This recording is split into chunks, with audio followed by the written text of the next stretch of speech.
E aí galera, beleza? Aqui é o nosso canal Pio, ajude-me. Ontem a gente viu o counter, né, de collections que está na Standard Library de Python, uma coisa maravilhosa, porque a gente pode colocar um string ou uma lista e a gente pode contar os itens lá.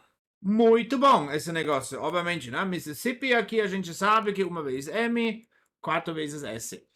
Mas agora o que acontece quando a gente tem um nested iterable, né? Por exemplo, com listas, por exemplo aqui.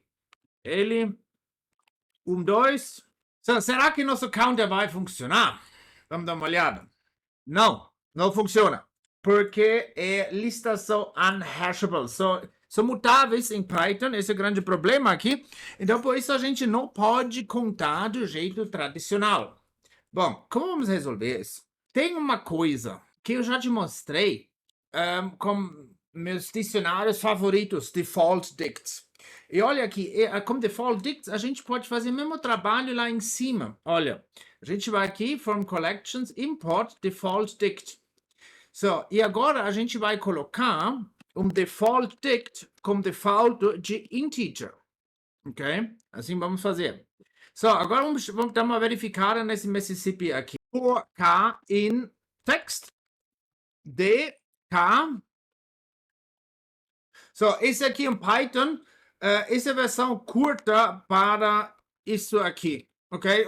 Tanto faz, os dois funcionam. Pode anotar como você quiser. Para iniciantes, provavelmente esse aqui é o jeito mais simples. Eu, às vezes, até acho que é mais legível do que isso aqui, mas a maioria das vezes você vai encontrar assim, né? Então, é melhor se acostumar mais cedo ou mais tarde nesse jeito assim. Agora vamos dar uma olhada aqui. E como você pode ver, esse também deu certo. A gente conseguiu contar as letras. Perfeito, maravilhoso. Mas, com esse negócio, vamos ter ainda o mesmo problema. Isso não vai rolar, ok? Vai ter a mesma coisa, type error. Então, como a gente pode fazer? Então, a gente vai colocar assim. A gente vai fazer um tempdict, olha aqui. Tempdict. E agora a gente vai colocar aqui um try except. Try except value error, type error, type error, ok? E agora a gente vai fazer do mesmo jeito que a gente fez na aula de deletar os duplicados. A gente vai colocar dessa forma. A gente vai criar um string e representation do string, os dois, para ter certeza, ok? Que a gente tem, tipo, eu pego os itens uniques, porque às vezes a representation de string é diferente de rep, né? Eu explico isso na aula de duplicates, para que serve essas coisas, ok? Você pode assistir isso.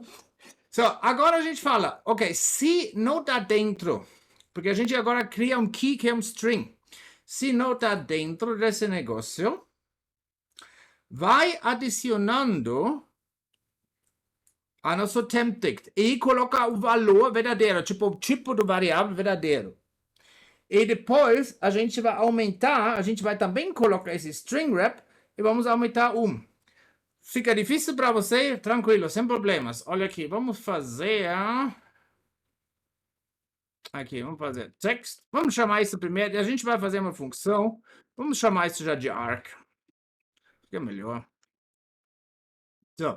E olha aqui. E vamos pegar lá o negócio de cima. Vamos ver o que ele faz aqui. Então, rodar. Como você já viu, não teve erro. Esse já é ótimo.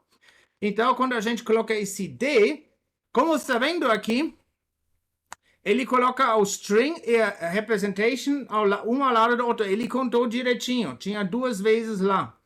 E aqui ele também contou direitinho. Tinha 2 vezes lá. Ok? Só para você entender aqui, esse aqui não é que a gente está contando. Esse é, uma vez é primeiro string e depois é wrapper, né? É importante esse negócio. Eu vou te mostrar. Vamos colocar mais um para ficar isso mais claro para você. Vou colocar assim. Você está vendo aqui? O string e aqui representation. A gente está fazendo isso, como lista, se a gente soubesse só teria lista, a gente não precisaria isso. Mas tem alguns objetos que é importante ter isso, porque eles não têm uma representação direito de string, então a gente coloca dessa forma. Agora só falta o último passo. A gente não vai querer esse aqui. Esse aí precisamos, precisamos o valor original, não uma coisa dessa. Isso não presta para nada, certo? Né? E para isso serve nosso temptic. Ups. Aqui. Porque você está vendo, se a gente agora acessar, vamos copiar esse negócio aqui, né? Esse é a chave. E quando a gente acessar isso agora no temptic, olha o que acontece.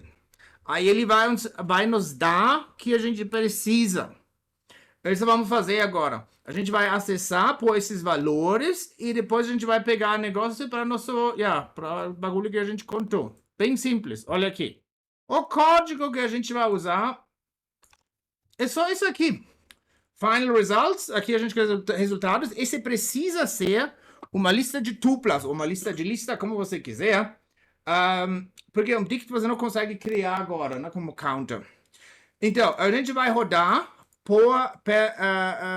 pelo dicionário, desse jeito. A gente tem aqui os key e value, né? Chaves e os valores.